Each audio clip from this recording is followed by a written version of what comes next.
In front of me is POCO F5 Pro, and today I would like to show you how you can switch on or off adaptive brightness.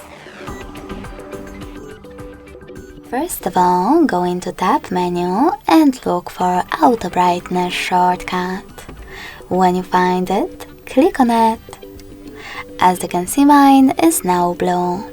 That means that auto brightness is on. If you wish to turn it off, just click on the same no blue shortcut again.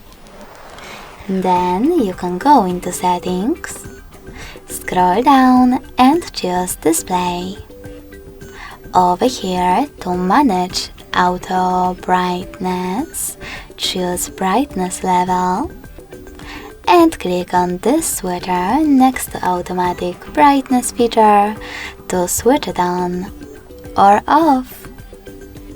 Thanks so much for watching. If you enjoyed this video, smash that like button, comment and subscribe.